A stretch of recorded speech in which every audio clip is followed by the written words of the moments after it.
Los hermanos sean unidos porque esa es la ley primera. Tengan unión verdadera en cualquier tiempo que sea, porque si entre ellos pelean, los devoran los de afuera. 90 buques mercantes, 20 de guerra, 20 de guerra.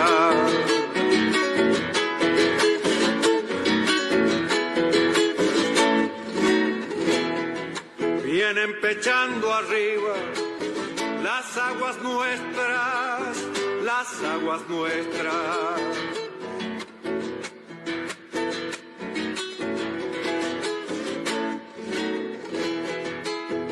De guerra vienen con sus banderas, con sus banderas.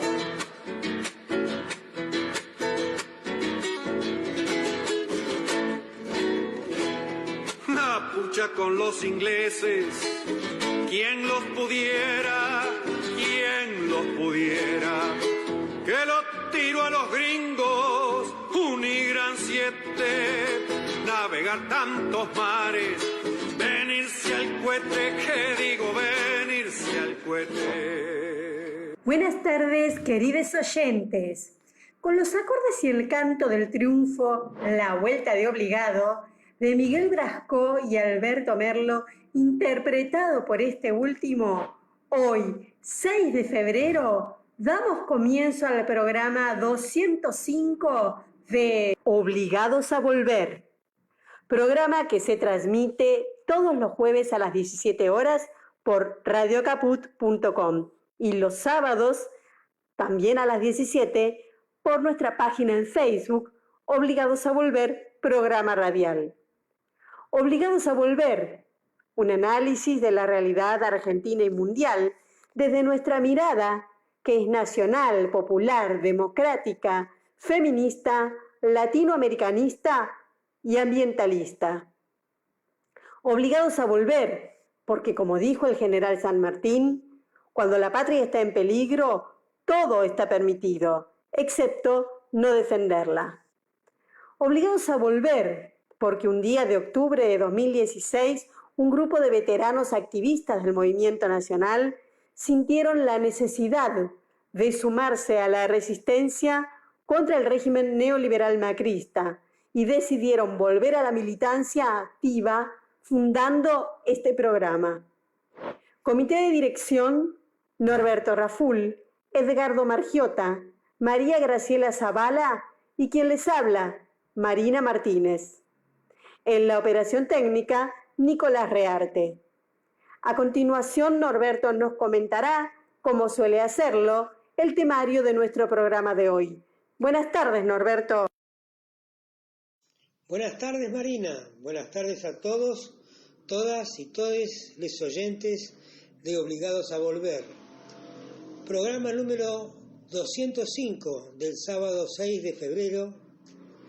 En esta nueva etapa que a partir del mes de febrero hemos inaugurado con un programa los días jueves a las 17 horas a través de Radio Caput y otro los sábados a las 17 horas desde nuestra propia página de Facebook, Obligados a Volver, programa radial.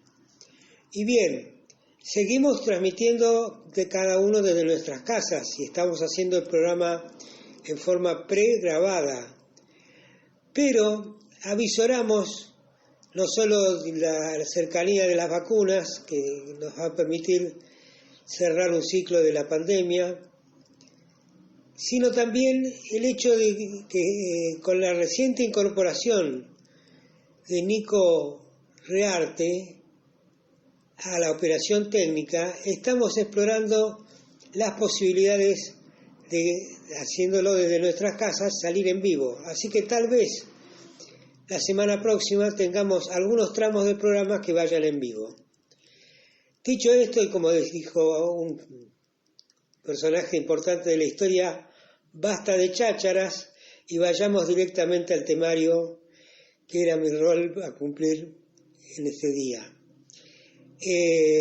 Tenemos el programa dividido en dos bloques. El primer bloque con la política internacional, la columna de Hernán Pereira, que arranca el programa. Luego viene el informe Brasil de José María Corredoira, también una columna que hoy estrenamos. Y a continuación, la entrevista que Marina Martínez, columnista de ESI, Educación Sexual Integral, le va a hacer a Melissa García, que es la presidenta de ABOFEM, Asociación de Abogadas Feministas de la República Argentina. Con eso cumplimentamos el primer bloque. Pasamos a continuación al segundo, con la columna Panorama Teatral de Ana Crobliaro, que hoy nos trae el teatro y las vacaciones. A continuación, la columna El Rincón de la Poesía de Miguel Ángel Duche, que hoy presenta a José Saramago de Portugal. Y cerrando el bloque y también el programa, la columna Vamos al Cine de Rubén Cusati, que se reintegra después de sus vacaciones, con la filmografía de Mike Leigh. Bueno, eso es todo como introducción al temario, no sin antes recordar que la musicalización corre por cuenta de Edgardo Margiota en este caso. Bueno, pasamos entonces, por favor, a la política internacional. Buenos días, compañeros. Este es el informe de política internacional. Mi nombre es Hernán Pereira. Para el programa Obligados a Volver, soy colaborador de Obligados a Volver desde hace unos años. En el marco internacional, lo más importante de esta semana es la distribución de las vacunas contra el COVID-19. Los países desarrollados han comprado entre 5 y 10 veces el número total de vacunas respecto a su número de habitantes. Es realmente increíble y además están ejerciendo un control muy duro porque la producción está demorada para todos los laboratorios, esto es general, y entonces le están impidiendo la exportación a los laboratorios de vacunas a cualquier destino. Tienen que pedir permiso y el Estado ve si les deja salir o no. Esto asegura que, por ejemplo, África, Asia y América Latina prácticamente no van a tener vacunas en el horizonte inmediato. Hay circunstancias como la de Israel, que ha pagado más del doble del valor de las vacunas en el mercado internacional para conseguir 18 millones de dosis para una población de 9 millones de habitantes. Y como no le cedía nada a los 2 millones de palestinos que viven en la franja de Cisjordania, en la franja de Gaza y en Cisjordania, finalmente, debido al clamor internacional, le han cedido 5.000 vacunas para 2 millones de palestinos.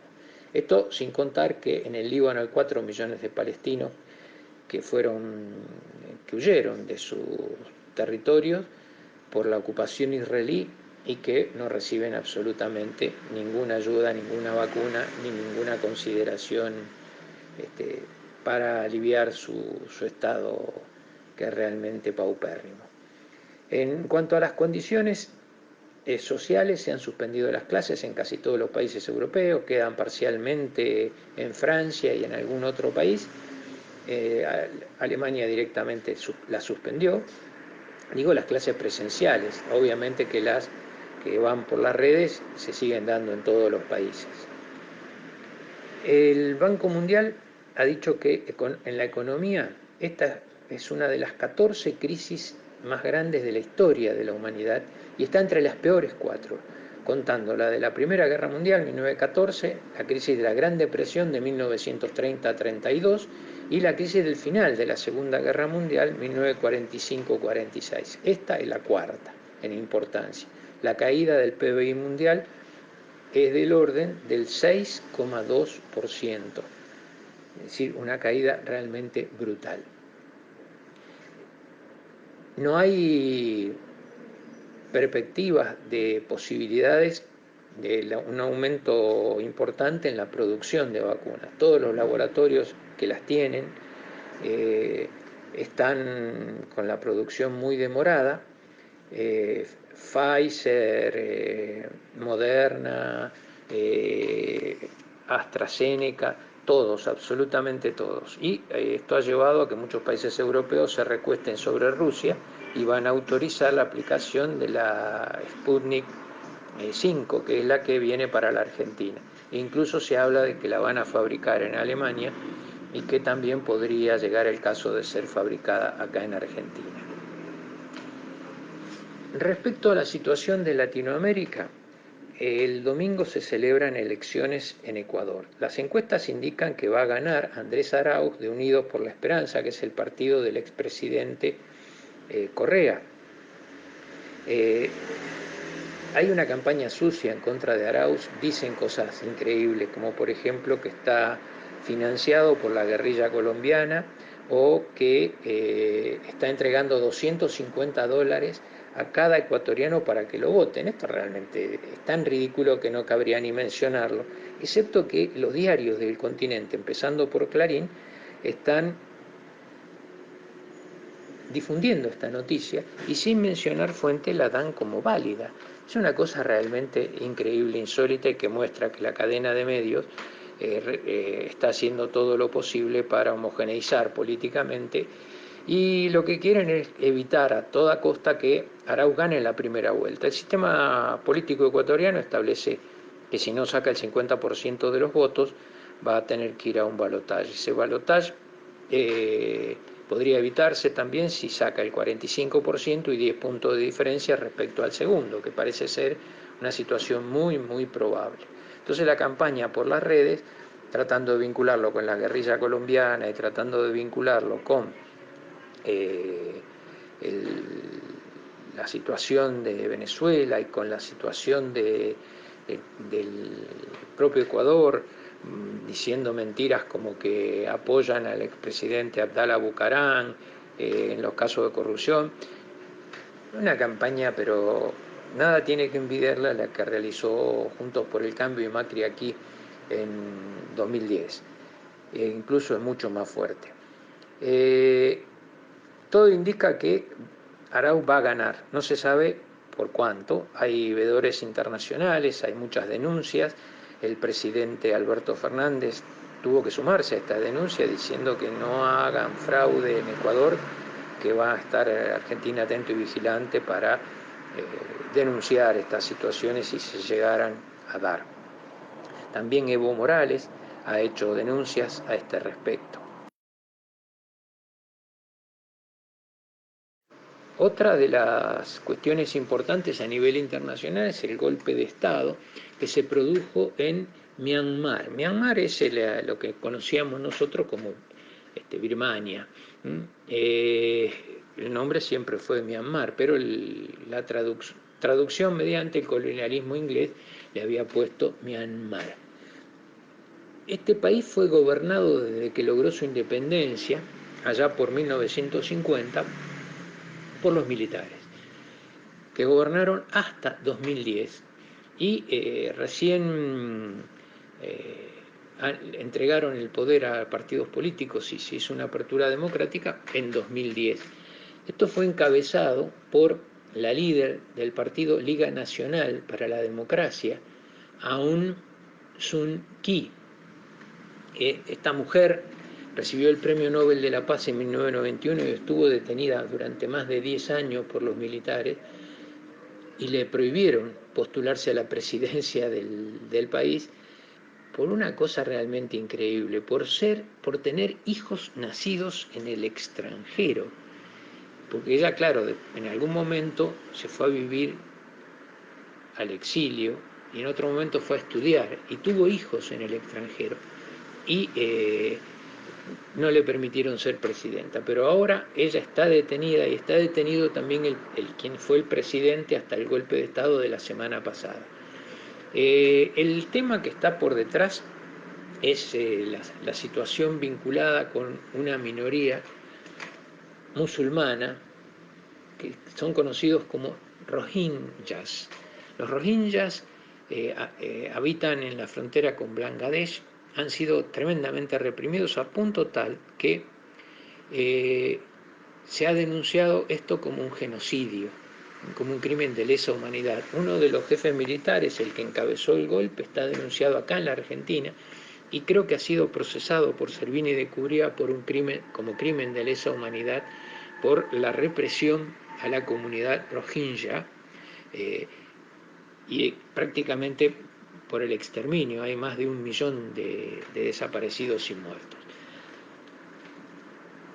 El tema central geopolítico que está por detrás es la influencia de China en toda la región y la oposición de Estados Unidos al avance de lo que se llama el camino de la seda, o sea, la influencia de China sobre los países asiáticos, tanto en su participación en obras públicas y en asistencia humanitaria y militar a los países de la región, que lo hacen como lo haría cualquier potencia, tratando de buscar seguridad para sus propias fronteras y evitar la influencia de otras potencias. Todo lo que tiene que ver con lo que se llama la geopolítica o el cuidado estratégico que llevan adelante las potencias. Entonces Estados Unidos ha utilizado a Myanmar siempre como un escudo para frenar a los chinos. Dicen que allí hay que buscar la clave de la explicación. Finalmente, para comentar, va a viajar Martín Guzmán a Estados Unidos para negociar con Janet Yellen, la nueva secretaria del Tesoro. Yellen está casada con un compañero de tareas de Joseph Stiglitz, del Premio Nobel de Economía. Además, el esposo de Yellen recibió también el Premio Nobel junto con Stiglitz. Y Stiglitz, muy amigo de Guzmán, puede ser que por allí se logre algún empujón a la negociación con el FMI. Pareciera que las situaciones personales por ahí influyen más que las políticas, aunque no hay que hacerse muchas ilusiones.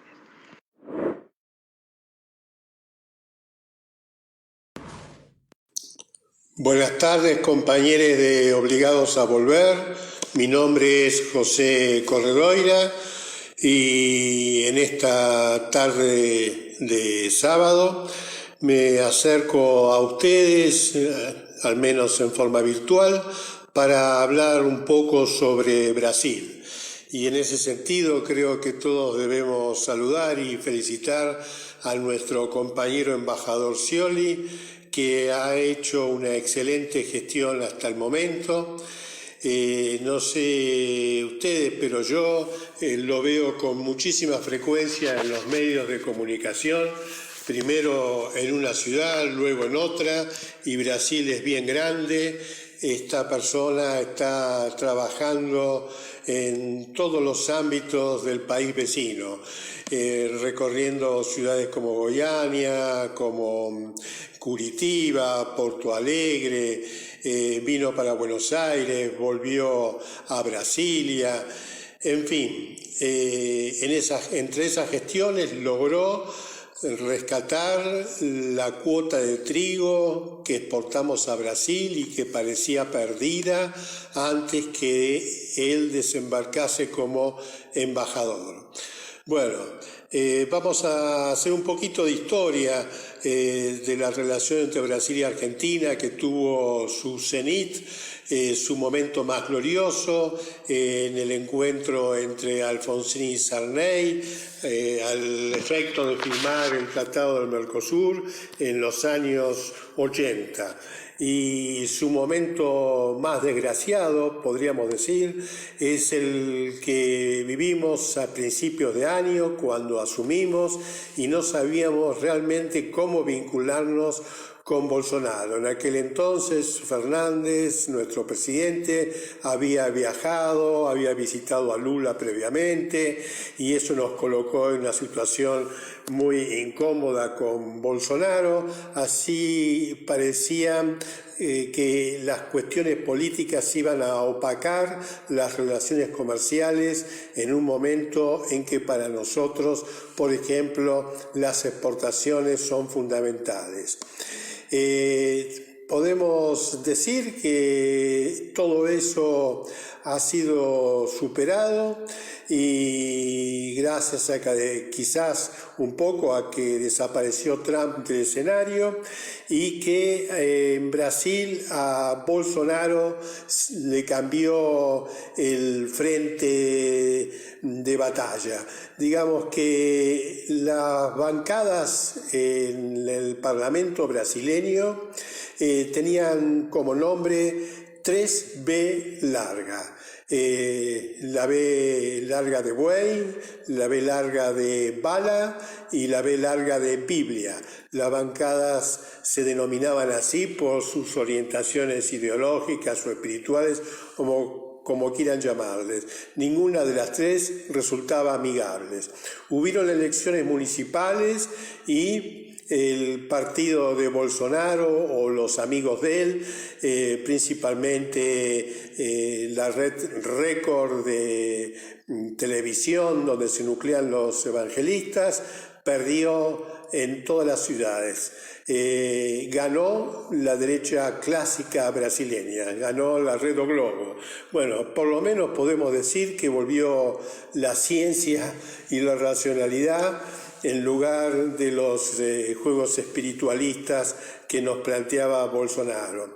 En este escenario la industria volvió a tomar su lugar y la Federación, por ejemplo, de Industria del Estado de San Pablo, a tener su preeminencia para las negociaciones que pudiesen ocurrir con otros bloques. En ese sentido, lo que ha logrado Scioli es que los países que formamos el Mercosur presentemos nuevamente un bloque sin la posibilidad de que, o con una mínima posibilidad de que Brasil se separe y negocie en forma unilateral. Eso parece descartado.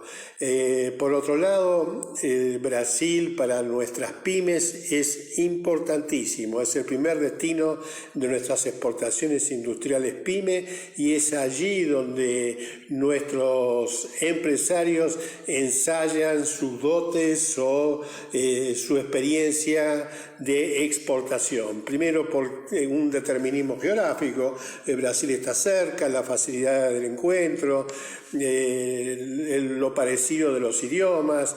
Esa es entonces la primer valla a superar por los exportadores industriales para luego poder competir en el mundo. Sus ensayos lo hacen en Brasil. Así que es para nosotros fundamental conservar esta amistad y esta relación en los niveles que se puede plantear, sobre todo a partir del día 1 de marzo, cuando los dos presidentes se reúnan en Montevideo a pedido de Bolsonaro. Bueno, compañeros, este fue el tema Brasil en este día de sábado. Buen fin de semana, un abrazo a todos. Buenas tardes a todos, soy Marina Martínez. Esta es la columna de Educación Sexual Integral. Hoy tenemos el honor de conversar con Melissa García, fundadora y presidenta de ABOFEM Argentina, Asociación de Abogadas Feministas de la República Argentina, una asociación que lucha arduamente por un derecho con perspectiva de género y ya tiene una representación en 13 provincias de todo nuestro país. Buenas tardes, Melissa, ¿cómo estás? Hola, buenas tardes, ¿cómo les va? Bueno, estamos muy contentos de tenerte acá y poder hacerte unas preguntas. Queríamos que nos comentes, para comenzar, con respecto al año del nuevo gobierno, cómo, según tu experiencia profesional, viene siendo con respecto a políticas de género y en beneficio de las mujeres y disidencias. Bueno, particularmente fue un año donde evidentemente se han demostrado a través de políticas públicas concretas y puntualmente sobre la creación del Ministerio de la Mujer y Diversidades, un panorama a nivel políticas públicas y Estado abiertamente comprometido con respecto a las políticas de género y sobre todo a la prevención de violencias contra las mujeres y disidencias. Verdaderamente también es un año que ha sido muy atravesado, un periodo muy atravesado a través de una pandemia, con lo cual eso ha dificultado muchísimas acciones, sobre todo porque el peligro inminente se encontró y se encuentra en las casas, donde conocemos que el mayor grado de situaciones de violencia se perpetúan en el hogar, con lo cual la ampliación de números de WhatsApp, más allá de las líneas de contacto para el asesoramiento sobre situaciones de violencia, cumplió un rol fundamental. Por otro lado, sí es cierto también, más allá de la creación también del plan específico del periodo 2021-2023 respecto de las políticas específicas para la erradicación de toda forma de violencia, también hay una realidad que tiene que ver con que hay que poder poner el foco sobre todo en la prevención, en la educación, la cuestión que lo que refiere a la ley Micaela específicamente, que es la capacitación con perspectiva de género en los tres poderes del Estado, también debe extenderse a otras áreas, deben ser conocidas cuáles son las demás dinámicas existentes sobre los hechos de violencia, no solamente el conocimiento de la violencia física, y obviamente es importante que se trabaje desde las diferentes áreas. Melissa, ¿podrías comentarnos cómo fue el trabajo de Abofem en estos 2 años que lleva desde que la fundaste? Bueno, obviamente durante estos 2 años fue un trabajo arduo en lo que tiene que ver con la unificación primero de criterios de abogadas en una profesión que tiene una tendencia tan liberal e individualista, poder sumarle la cuota de la sororidad, la idea de trabajar colectivamente, en conjunto y de una manera disidente, pero también de una forma transversal y que rompa el esquema androcéntrico propio del derecho. Con lo cual, la primera parte fue atravesar todo ese desafío, el poder mostrar hacia afuera la existencia y la necesidad de unificarnos como abogadas. Y después en lo que fue nuestro segundo año, fue un año puntualmente que también estuvo atravesado por la pandemia, pero que pudimos capitalizar esa experiencia y trabajar en lo que fue la organización, sobre todo el trabajo organizacional e institucional hacia adentro, donde fue donde se generó el mayor crecimiento exponencial. Hoy somos más de 200 abogadas y estudiantes que conformamos Abofem en Argentina, en 13 provincias distintas de nuestro país, donde hoy encontramos dinámicas que de norte a sur hay colegas que no solamente conocen las problemáticas de las diferentes provincias, sino también la cuestión del trabajo de manera transversal y sobre todo el poder unificar nuestra voz, es decir, pensar de una forma orgánica donde todas juntas derribemos esta idea y este sistema propio que a nuestro punto toca en el ámbito de lo judicial, pero en realidad atraviesa todas las áreas, no solo del derecho, sino de la vida en su totalidad. Con lo cual es un trabajo sumamente complejo y completo en lo que refiere a la deconstrucción de la profesión hacia adentro, como también la deconstrucción de la profesión hacia afuera. En lo que es hacia afuera es a través de capacitación, formación, a través de diferentes comisiones donde canalizamos problemáticas específicas para derribar y dejar al descubierto dinámicas que son violentas y contra las mujeres, y hacia adentro también muchísimo espacio de formación, de diálogo, que nos permite cada vez ir encontrando un espacio donde poder alojar cada una de las inquietudes que nos pasan como mujeres, como abogadas, como profesionales, como militantes, como compañeras incluso, donde las diferentes prácticas varían y se amplían con una finalidad de poder generar un cambio radical de nuestra propia profesión. Bueno, realmente un trabajo importantísimo, ¿no? Y que queda mucho todavía para deconstruir y para seguir trabajando. El 30 de diciembre pasado se logró una conquista histórica en nuestro país con la sanción de la ley de acceso a la interrupción voluntaria del embarazo. ¿Qué perspectivas trae eso y cuál es el trabajo que queda por hacer con respecto a esta temática? Sí, puntualmente es una conquista y una ampliación de derechos a nivel que tiene una magnitud histórica justamente por la lucha continuada y sostenida a lo largo de todos estos años respecto de lo que es la interrupción voluntaria del embarazo, la ampliación de derechos, romper el esquema y la idea reproductiva de la mujer como rol social, económico, y donde el Estado deje de intervenir sobre nuestros úteros. Eso por un lado. Por otro lado, es un gran paso, una conquista, que lo que puso fue visibilidad a una temática que estaba totalmente en la clandestinidad. Creo que lo que quedó muy claro que es que nunca en el debate de lo que fue en este 2020, el anterior 2020, no iba por el lado de aborto sí o aborto no, sino de la clandestinidad o la legalidad.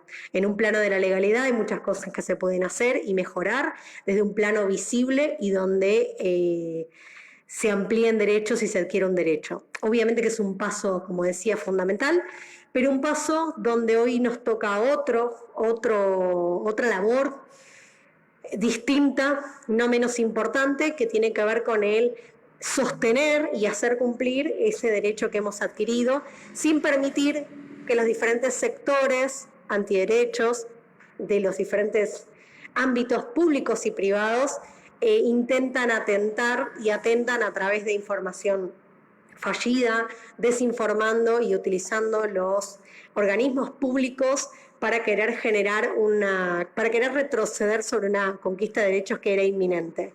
Con lo cual, en ese punto es muy importante que los diferentes espacios feministas puedan entender que nuestra labor va a ser esa a partir de ahora, ¿no? Velar porque realmente se cumpla, que no pase con la IVE lo que ha sucedido con la ILE, que no se vuelva como regla la obstaculización y que se respeten los derechos que no son propios y que obviamente tienen un gran basamento en el ámbito internacional. Bueno, una de las cuestiones que están en juego en la sanción de la ley es justamente el que la maternidad sea elegida, ¿no? Si las mujeres eligen no continuar un embarazo, las mujeres y personas gestantes que puedan hacerlo, pero que si deciden continuar, el Estado esté presente. El lugar de la educación sexual integral en todo esto es bastante importante. ¿Cómo aborda? Tengo entendido que en ABOFEM hay una comisión de educación sexual integral. ¿Cómo lo aborda ABOFEM esta cuestión?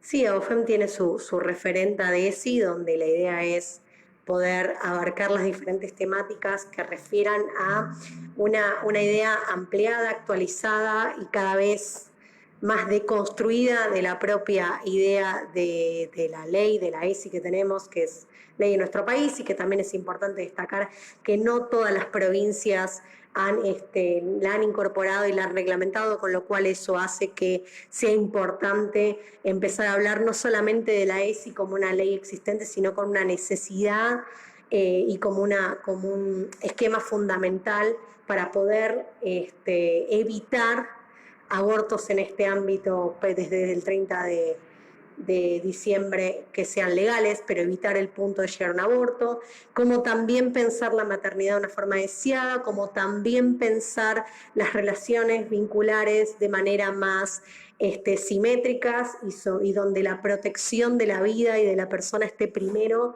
en tanto dignificar específicamente los vínculos y no tanto desde la cuestión que tanto se ha cuestionado y tanto se ha puesto sobre la mesa respecto de hablar de la vida como una absolutez sin pensar que la vida en sí misma, en forma genérica, no alcanza. Hay que pensar en todo lo que tiene que ver con el deseo y el plan de vida, y una vida digna también es fundamental y no alcanza con solamente garantizar el derecho a una vida como un hecho absoluto. Eso es importante mencionarlo y es importante tenerlo en cuenta porque particularmente la ley de interrupción voluntaria del embarazo, como su reglamentación, mencionan específicamente como una de las puntas fundamentales la aplicación de la ESI para poder abordar las temáticas que refieren a situaciones de IVE, y entendiendo a la IVE como una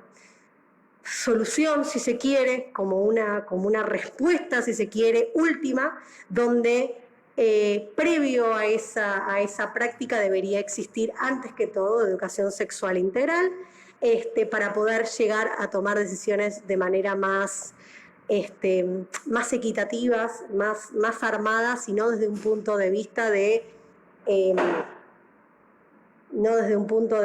de esta cuestión de que se juegue la vida en una relación vincular, en una relación sexual, por ejemplo, casual. Importantísimo el trabajo de Abofem Argentina. Bueno, la verdad que te felicitamos desde este programa por esta asociación que creaste y que estás conduciendo. Pero bueno, es, como vos decís, un trabajo entre todas, ¿sí? Entre todas las que conforman la asociación. Y bueno, te agradecemos muchísimo, Melissa, por haber estado con nosotros, y esperamos poder contar con vos en alguna otra oportunidad. Muchas gracias a ustedes y gracias por la invitación.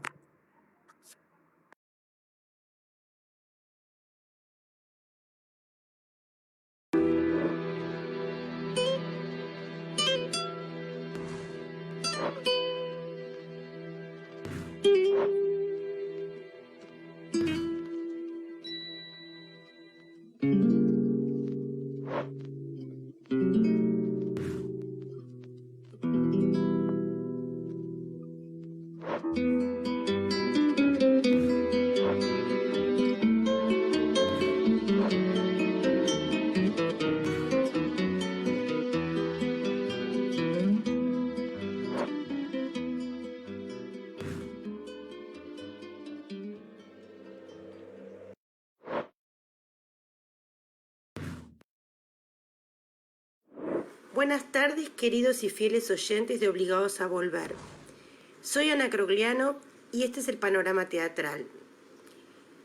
Hoy me reencuentro con ustedes a través de este nuevo formato, un nuevo día también, que coincide con el fin de semana, con la salida, y me parece muy oportuno poder hablar de teatro en este día.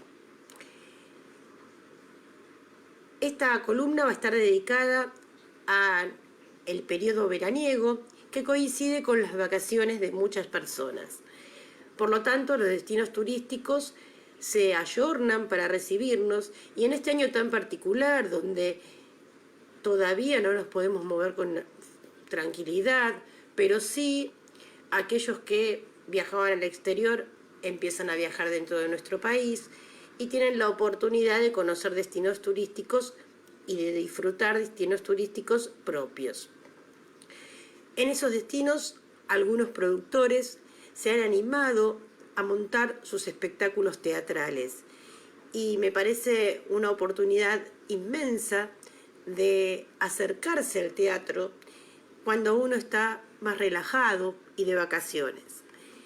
En esta oportunidad quería compartir con ustedes el desarrollo de los premios Carlos, que se realizan en Carlos Paz, y que esta vez fue una ceremonia transmitida vía streaming con pocos invitados, pero que dio lugar a que conociéramos y visibilizáramos algunos espectáculos muy interesantes que se están dando en esa localidad. Estos espectáculos no solamente son una oportunidad para la gente que está de vacaciones, sino también para todos aquellos que viven en Córdoba en las cercanías de Carlos Paz y también en la capital, que no está tan lejos, y pueden acercarse así a espectáculos que no tienen posibilidad de ver durante el año. El productor cordobés Ángel Carabajal tuvo el espectáculo más premiado, con 9 galardones, América Show, y además el Carlos de Oro. Dijo en esta oportunidad: esto es para todos los artistas que se animaron a venir. El arte también cura.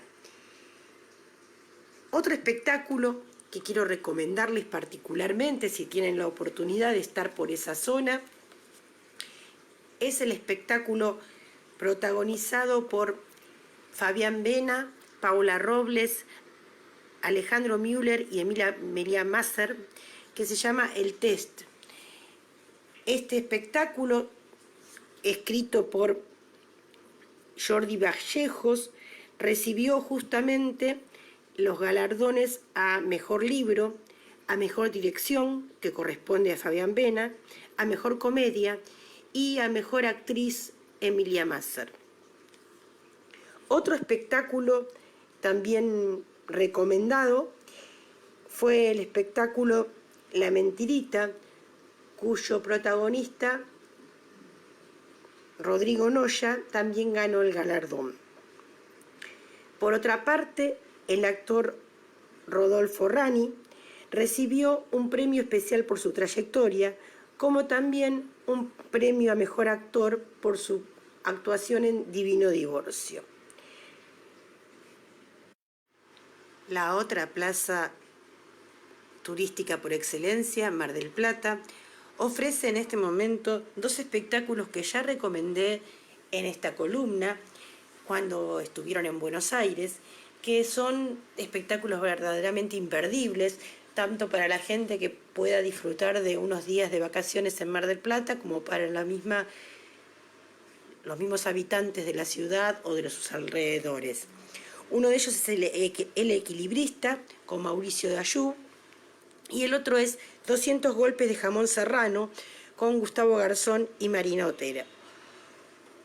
Por otra parte, esta plaza turística tiene además un gran desarrollo propio teatral, con distintos teatros independientes que ofrecen espectáculos de muy buena calidad a muy bajo costo. Uno de ellos es el colectivo A la Vuelta de la Esquina, ubicado en Alberti 3723. El otro es el Centro Cultural América Libre, en San Martín y 20 de septiembre. Otro también es 4 Elementos, espacio teatral, en Alberdi 2746. El Club de Teatro, en Rivadavia 3422. El Telón, en España 1839. Espacio 601, Castelli 601. Y El Séptimo Fuego, en Bolívar 3675, con reservas al 495-9572, con característica de Mar del Plata, donde en este último se están dando un espectáculo que se llama Gracias María Elena, protagonizado por Virginia Lago, que también vale la pena ver. Todos con entradas muy accesibles.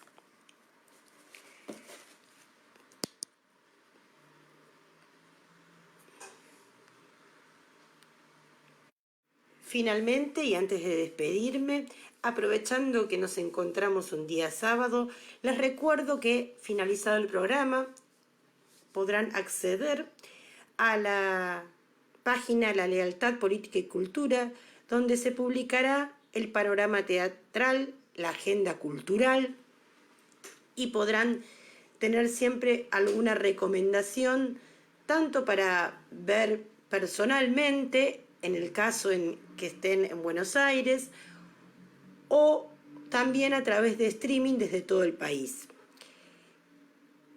Los saludo hasta nuestro próximo encuentro, deseando que vayan al teatro, que asistan a los teatros que están ofreciendo espectáculos, porque el teatro realmente es un teatro seguro.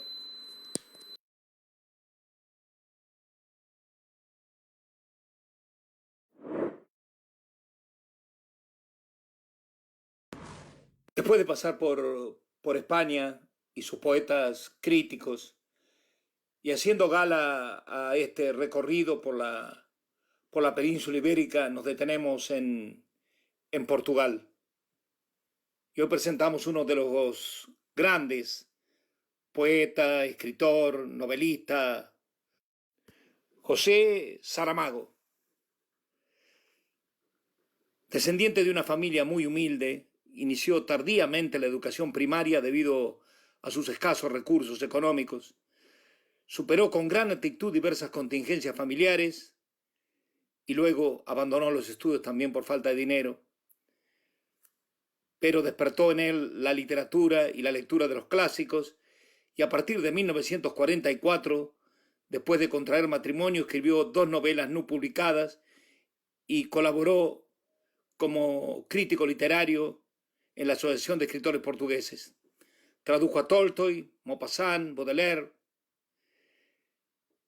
Entre los galardones más importantes está la obtención del Premio Nobel de Literatura en 1998.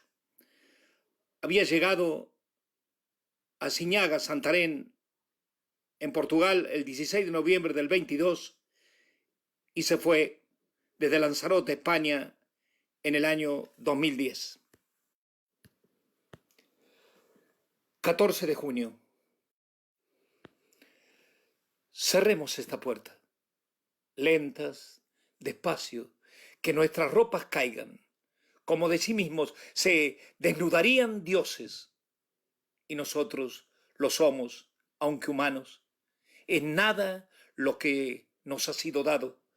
No hablemos, pues, solo suspiremos, porque el tiempo nos mira. Alguien habrá creado antes de ti el sol y la luna y el cometa, el espacio negro, las estrellas infinitas. Ahora juntos, ¿qué haremos? ¿Será el mundo como barco en el mar, o pan en la mesa, o el rumoroso lecho? No se alejó el tiempo, no se fue, asiste y quiere. Su mirada aguda ya era una pregunta a la primera palabra que decimos. Todo. El beso. Hoy, no sé por qué, el viento ha tenido un hermoso gesto de renuncia y los árboles han aceptado su quietud. Sin embargo, y es bueno que así sea, una guitarra organiza obstinadamente el espacio de la soledad. Acabamos sabiendo que las flores se alimentan en la fértil humedad. Esa es la verdad de la saliva.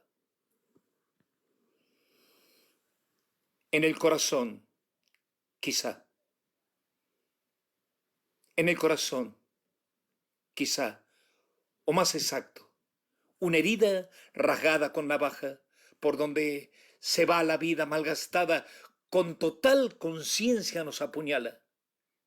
El desear, el querer, el no bastar, equivocada búsqueda de la razón, que el azar de ser nos justifique, es eso lo que duele, quizás el corazón.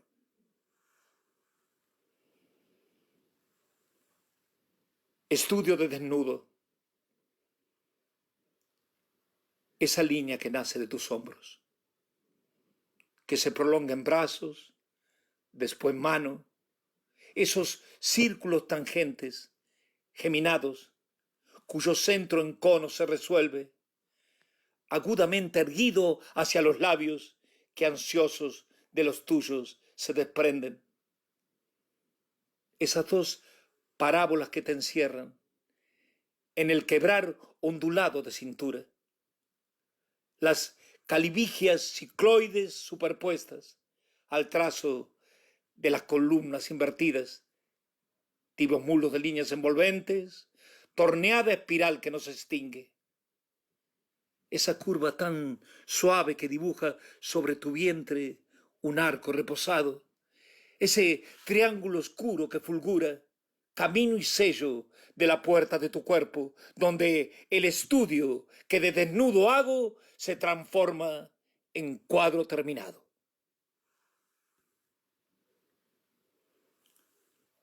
hasta la carne. Otros dirán, en verso, otras razones. ¿Quién sabe si más útiles, más urgentes? Esto no cambió su naturaleza, suspendida entre dos negaciones. Ahora, inventar arte y manera de juntar el azar y la certeza, se lleven eso o no la vida entera. Como quien se muerde las uñas cercenadas. Intimidad. En el corazón de la mina más secreta, en el interior del fruto más distante, en la vibración de la nota más discreta, en la caracola espiral y resonante, en la capa más densa de pintura, en la vena que en el cuerpo más nos sonde, en la palabra que diga más blandura, en la raíz que más baje, más se esconda, en el silencio más hondo de esta pausa, donde la vida se hizo eternidad, busco tu mano y descifro la causa de querer y no creer, final, intimidad.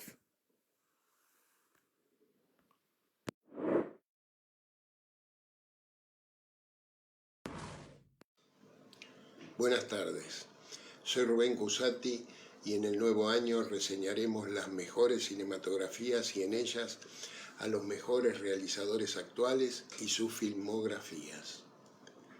El cine británico sin dudas se halla en el podio de Europa y el realizador Mike Leigh será el primero que trataremos debido a lo parejo de su producción. Es imposible que una película suya nos defraude, si bien es cierto que tampoco ninguna de ellas haya llegado al nivel de obra maestra. Ha merecido reconocimientos como director, guionista o por sus películas en casi todos los festivales importantes, Venecia, Cannes y por las academias inglesas y de los Estados Unidos, o sea, los Oscar. Además de otros premios como la ambientación, para la cual los ingleses son especialistas, la fotografía, la dirección de arte o los actores, lo que nos confirma que sus ayudantes son los mejores del cine inglés. O sea, un gran realizador siempre es el que se rodea de los mejores especialistas. El free cinema implementa una estética realista ocupándose de retratar historias inspiradas en lo cotidiano y comprometida con la realidad social, siendo una reacción a la artificialidad narrativa de Hollywood. El cine británico nunca descuida darnos a conocer de qué viven o trabajan sus personajes. Hecho de suma importancia, pues nosotros sabemos que el trabajo ocupa un mínimo de el tercio de tiempo como personajes de nuestra propia historia. Igual que la Nouvelle Vague, los británicos salen a la calle para descubrir un país con un cine libre, sin coacción formal, moral o política, y gracias al apoyo del Instituto Británico del Cine. Remarco esto porque no hay revolución estética sin apoyo del Estado. El cine es un hecho industrial, además de artístico. Se emparenta también con el histórico documental social inglés y el neorrealismo italiano, rodando con equipos pequeños y a seres anónimos al margen de los estudios. En sus obras se destaca un inconformismo social, una crítica dirigida a la burguesía y a la sociedad con el fondo de amargura e ironía. Poseen asimismo un reflejo de la tristeza de la vida urbana absolutamente mecanizada, denunciando el aislamiento y la enajenación del ser humano. El cine de Mike Leigh es el que mejor representa las esperanzas devastadas de una generación entera luego del gobierno neoliberal de Margaret Thatcher. Un personaje de Mike Leigh ofrece una visión radical de Inglaterra, no exenta de ironía o humor, cuando dice: supongo que en un día soleado, como hoy, desde aquí podés ver la lucha de clases, lo dice mirando un piso de lujo en la orilla más distinguida del Támesis. Los personajes son obreros, en paro, estudiantes sin futuro, amas de casa amargadas o mineros en huelga. Y las ambientaciones de bajo presupuesto son interiores sórdidos de barrios periféricos. Mike Leigh fue heredero de esa juventud furiosa que privilegió los relatos crudos y los dramas explícitos por encima de cualquier impostura estética. Las luchas que deben librar los personajes de esta clase de cine incisivo abarcan todo el espectro de los problemas sociales: desempleo, alcoholismo, golpeadores, sacerdotes pervertidos, adolescentes adictas a la heroína, mujeres despojadas de sus hijos por los servicios sociales y sobre todo jóvenes que ejercen el arte de la resistencia, tan cara a nuestra propia militancia. Sus argumentos se centran en los problemas habituales de la clase trabajadora, urbana, londinense, a veces de principios caducos y doble moral. Leigh salta a la fama con Secretos y Mentiras, de 1996, sobre la identidad de una mujer negra que al morir su madre adoptiva busca a su madre biológica. Luego siguen Dos chicas de hoy, Topsy Turvy.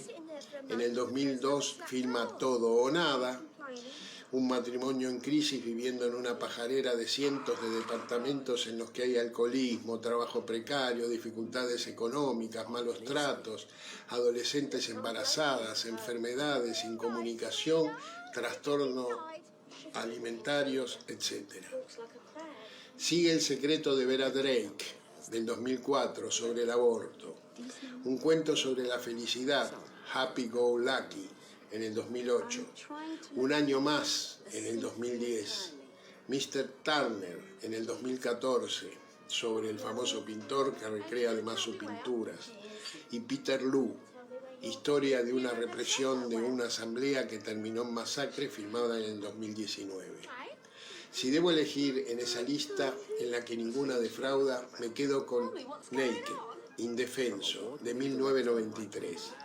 En donde después de una violación en un callejón de Manchester, el protagonista roba un coche, huye a Londres, refugiándose en la casa de su exnovia.